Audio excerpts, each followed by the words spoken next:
Hola y bienvenidos a Conale de Lengua.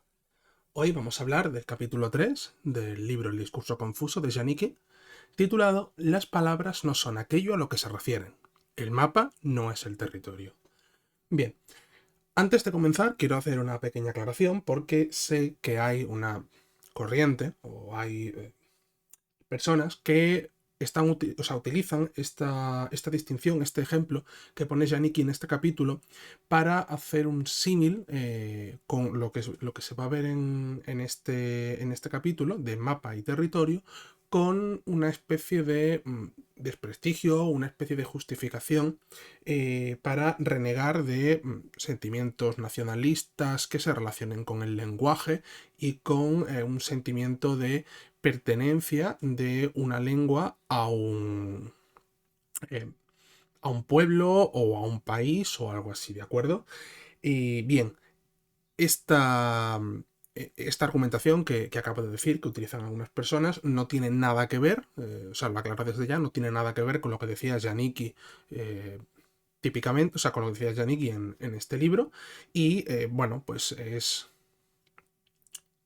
muy diferente a lo que nosotros vamos a dar. Entonces, para este tema, lo ideal sería dejar a un lado esa concepción, esa idea, ¿vale? Y centrarnos únicamente en lo que va a decir Janicki. ¿Por qué? Porque si no, esta metáfora va a sonar rara. ¿De acuerdo? Va a sonar rara porque vamos a tener en la cabeza que esta metáfora significa otra cosa muy diferente a lo que Janicki nos quiere decir y por tanto nos vamos a confundir. ¿De acuerdo? Entonces, antes de entrar en el capítulo, vamos a dejar a un lado todas estas diferentes concepciones o interpretaciones, si las queremos llamar, acerca de esta metáfora que le han dado otras personas, malversando o malinterpretando lo que quería decir Janicki, ¿de acuerdo? Y vamos a centrarnos, pues, únicamente en lo que es el capítulo propiamente dicho. Bien, vamos allá.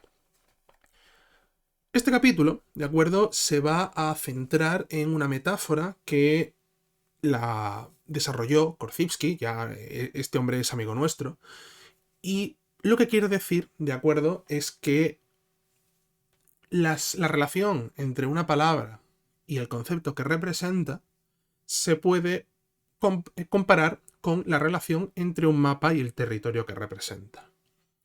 Y con esta frase creo que ya deberíamos ir viendo, ¿no?, por dónde va a ir el resto del tema y por dónde va a ir el argumentario de esta metáfora.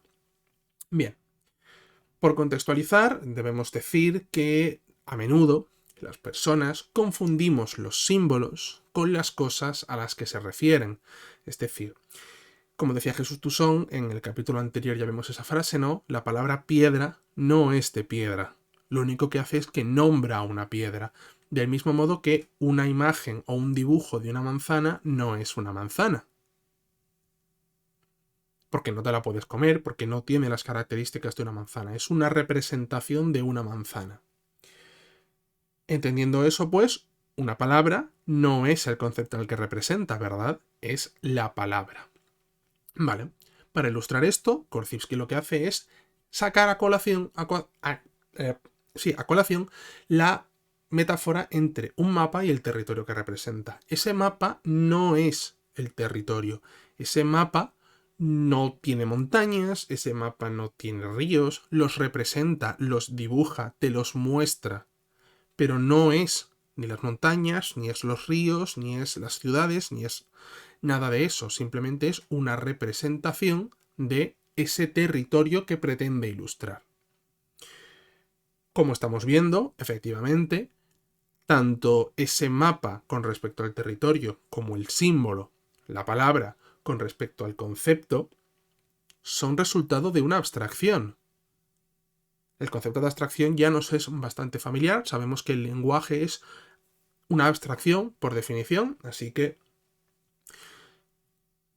vamos a ampliar ese concepto de abstracción, ¿no?, a, pues, el símbolo es una abstracción de lo que es el concepto que representa y el mapa es una abstracción del territorio al que representa. Teniendo esto claro, Vamos a echarle otro vistazo a este maravilloso triángulo de Korzybski que también nos suena, ya es amigo nuestro directo. Y bueno, lo que vamos a hacer mirándolo es recordar que usamos las palabras, usamos los símbolos para referirnos a los referentes. Y este símbolo lo que hace es que invoca el concepto extraído de los referentes. Pero este concepto cambia, o sea, puede cambiar y cambia en función de las experiencias del hablante. Por ejemplo, el concepto que tenemos de una ciudad va a cambiar cuando la visitas. Lo que vimos en el capítulo anterior de la experiencia directa y la experiencia indirecta, o lo que veíamos en el diferencial del propio Korzybski, que decíamos que en el nivel de objeto, el nivel de realidad, sabemos lo que hay, lo hemos vivido, es tal y como lo percibimos nosotros. Ojo, recordemos que no es tal y como es en la realidad, sino tal y como lo percibimos nosotros. Sin embargo, en el nivel de inferencia, es decir, al tener una experiencia indirecta que proviene del nivel de descripción, nosotros tenemos una visión muy limitada de ese concepto que nos han descrito.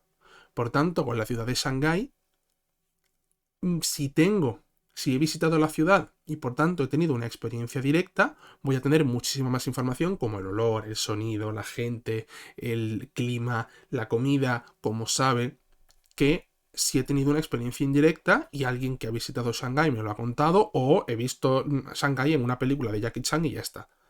¿De acuerdo? Bien. ¿Por qué nos importa esto? Bueno, porque deberíamos intentar, ¿no?, que las palabras representen, digamos, de forma fiel o todo lo fiel que se pueda a los conceptos que pretenden representar. O lo que es lo mismo, un mapa tiene que ser un mapa bueno, porque si no, no nos sirve. Para que nos sirva un mapa, tiene que ser un mapa bueno. ¿Qué consideramos un mapa bueno? Bueno, consideramos un mapa bueno a un mapa cuya relación con el territorio que representa es natural, es decir, lo representa bien. Si tenemos, por ejemplo, un mapa de España y representa España con forma de trapezoide, o nos pone que Madrid está en la zona noroeste, no, ese mapa no está bien hecho. Entonces, ¿cómo afecta esta relación, ¿no?, entre un mapa bueno y un mapa malo al lenguaje? Es complicado. Es complicado porque el lenguaje no es algo tan concreto como un mapa y el territorio que representa, sino que es, como sabemos, algo muy abstracto, algo que depende muchísimo de la experiencia y por tanto va a ser una situación arbitraria. Va a ser una situación arbitraria que va a depender de mi experiencia y va a depender de tu experiencia. Es decir, va a depender de la base común que tengan los hablantes para poder comunicarse y para poder trazar el mapa de ese territorio que se quiere representar. O lo que es lo mismo, para representar la realidad que se quiere transmitir a través de las palabras. Aún así, evidentemente, tiene que haber un mínimo consenso porque si no el lenguaje no funcionaría. ¿De acuerdo? Y ya tenemos, por ejemplo, en la sintaxis una cierta lógica de cómo funciona, digamos, este mapa. ¿De acuerdo? Tenemos el ejemplo de la frase fui a casa y vi un partido de fútbol, que demuestra que las construcciones sintácticas normalmente representan de forma más o menos fiel la realidad. Es decir, yo en esta frase lo que digo es que yo fui a casa y en casa, ya estando en casa, vi un partido de fútbol. Es decir, sigo un orden cronológico en la oración. Por tanto, esta construcción sintáctica me está narrando de forma natural, cómo han transcurrido los acontecimientos. Otro ejemplo de esto fue: suspendí el examen y mi madre me castigó sin consola. suspendí el examen y como consecuencia de ello, es decir, después de haber suspendido el examen y debido a haber suspendido el examen, mi madre me ha castigado sin consola. Por tanto, esa construcción sintáctica, una vez más, nos está dando de forma implícita cómo se han desarrollado los acontecimientos, así que nos ayuda a representar de forma sencilla como pues esa realidad que queremos transmitir. Esto también lo podemos ver, por ejemplo, en el sistema de sujeto-verbo-objeto, en la que si ponemos el sujeto al final, la frase normalmente suele quedar un poco rara. Otra cosa son los sujetos pacientes de las pasivas, ¿de acuerdo? Pero en el esquema clásico de yo como pan, o como decía Jesús Toussaint, decía la frase de el sol se pone cada día. Si no, podemos decir cada día el sol se pone, el sol cada día se pone, cada día se pone el sol, sí, vale, podríamos poner el sujeto al final, pero tenemos que tener un mínimo de orden. No podemos decir cada sol él pone día se. Esa frase no tiene sentido ninguno. No puede, ¿no? Entonces tiene que haber un mínimo de orden, por lo menos en lo que son los sintagmas y tal. Bien.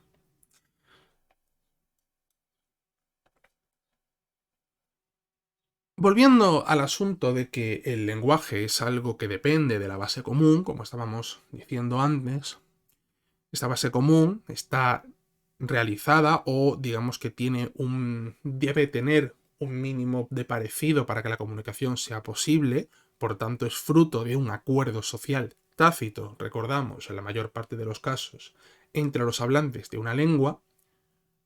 No son blanco o negro, sino que hay toda una escala de grises que van a hacer que ese acuerdo social dependa de la experiencia de los hablantes.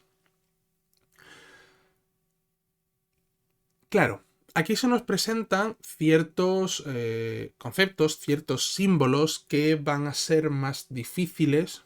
No, la palabra sería conceptos. Se nos presentan ciertos conceptos que son más difíciles de transmitir que otros. ¿Por qué? Pues porque hay algunos que son más dependientes de la experiencia que otros. Si yo hablo de un lápiz, a lo mejor yo pienso en el típico lápiz de listas, o sea, de rayas blancas, amarillas y negras, con la punta roja, o azul, o verde, o naranja, que las hay. Pero yo en el que pienso es el de la punta roja. Y a lo mejor le hablo a alguien de un lápiz. Y esa persona se imagina el mismo lápiz. O se puede imaginar el lápiz con la punta azul o con la punta verde, o se puede imaginar un lápiz completamente negro, o se puede imaginar un lápiz de colores. Pero aunque haya una cierta discrepancia, aunque el concepto prototípico de lápiz cambie,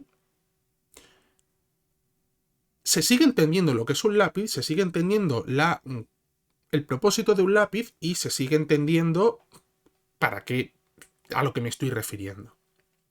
El problema viene cuando hablamos de cosas abstractas, que pueden ser sentimientos, que pueden ser opiniones o que pueden ser, pues, adjetivos que pueden estar sujetos a controversias debido a las experiencias de las otras personas. ¿De acuerdo? Y aquí, bueno, podemos tener un montón de casos actualmente de expresiones que no se utilizan porque se pueden considerar, pues, racistas o se pueden considerar, digamos, malsonantes debido a pues, el contexto, la experiencia que una persona ha vivido a lo largo de su vida.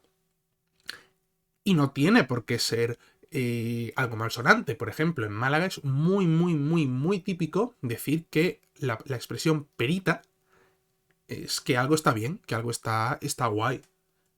Para una persona de fuera de Málaga, oír perita es rarísimo. ¿Qué te refieres? ¿A una pera pequeña? Entonces, como no es algo tan concreto, que es, por ejemplo, un adjetivo, además bastante localizado,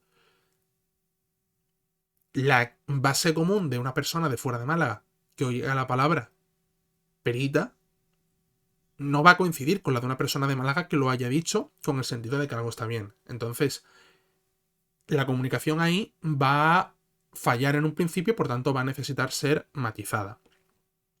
Entonces, pues, estos símbolos, ¿de acuerdo? Cuando nos referimos a objetos físicos van a ser menos ambiguos que los símbolos para referirnos a cosas más abstractas, cosas que no son tan tangibles.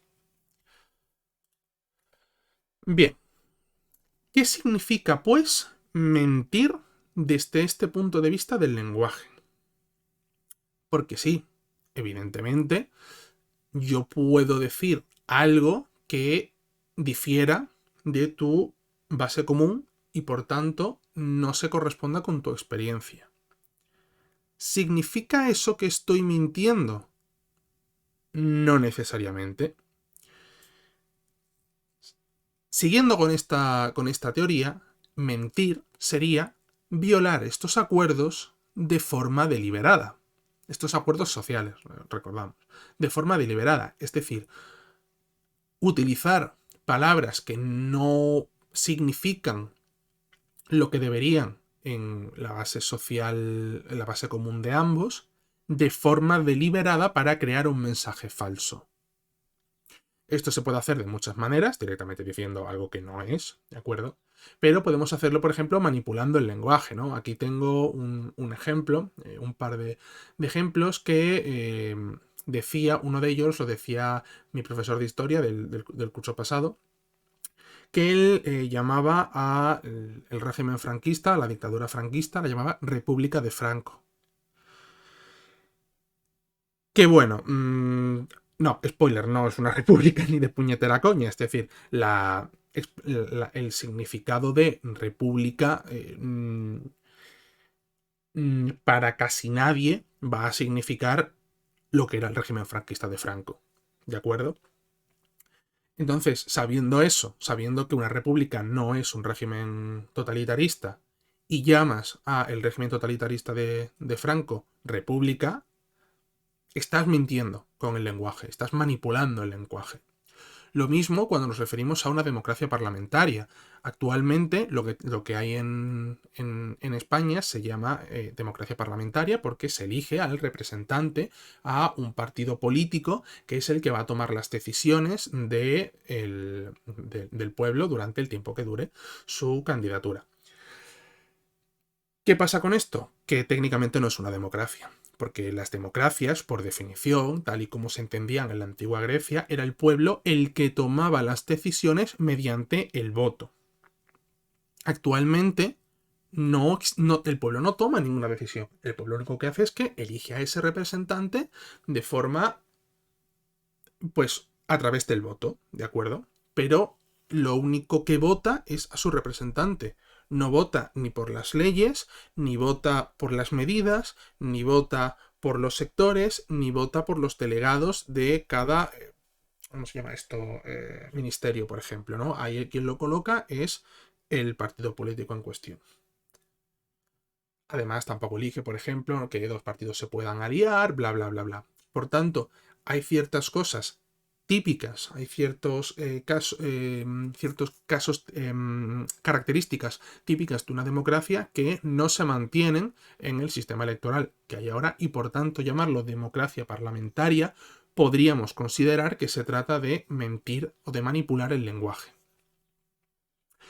Por supuesto, esto es más fácil hacerlo con palabras abstractas, como repetimos, ¿no? Estos dos casos que son lenguaje político y por tanto están sujetos bastante a una escala de grises, una opinión que puede mantenerse, puede ser más o menos coherente, o sea, perdón, que puede ser pues más o menos diferente de una persona a otra, que con palabras concretas. Repetimos que un lápiz es un lápiz, sirve para lo mismo, sea el color que sea. Entonces, ¿podría mentirte y decirte que un lápiz es un lápiz cuando es un palo de madera?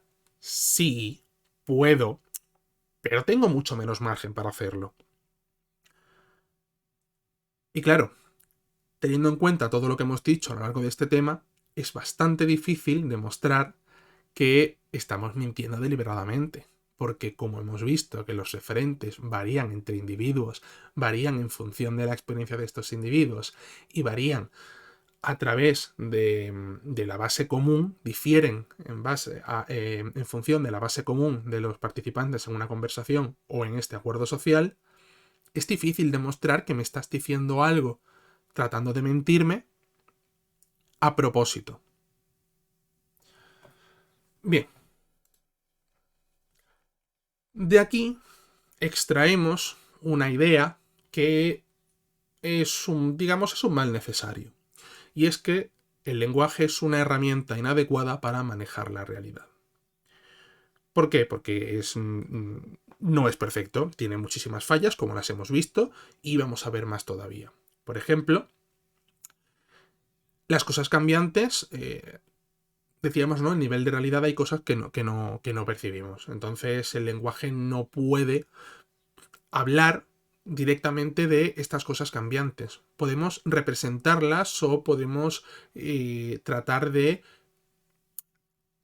hablar de ellas, pero en el propio lenguaje no se incluyen.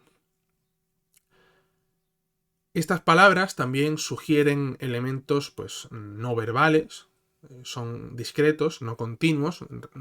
Volvemos a este nivel de realidad. Y aquí pongo el ejemplo del barco de Teseo, que, bueno, pues es una teoría, una paradoja, que la vamos a ver en el capítulo 7 de Janicki con más detalle, porque me viene mejor explicarla en ese momento, ya que va mucho más acorde con el tema y creo que es necesario para entenderlo. Muchas de estos símbolos, símbolos que utilizamos para hacer uso del lenguaje, establecen una dualidad demasiado directa, es decir, de blanco y negro, que hemos visto que no es exactamente lo que es, sino que hay toda una escala de grises. Por ejemplo, bueno y malo son conceptos completamente opuestos y no hay una representación de toda esa escala de grises de forma directa. Es decir, podemos argumentarlo, podemos tratar de darle vueltas al lenguaje para representar algo, pero directamente no se puede hacer. Y por último, la lengua es más o menos estática, es decir, no representa los cambios de la realidad no verbal. Por tanto, podríamos resumir todos estos problemas del uso de la lengua en que no consiguen representar de forma perfecta o de forma suficientemente viable el nivel de realidad del esquema diferencial del diferencial estructural de Korzybski. Pero, ¿realmente todas estas diferencias o todos estos problemas que puede causar el lenguaje importan? Es decir, ¿es realmente tan malo o tan inútil el lenguaje?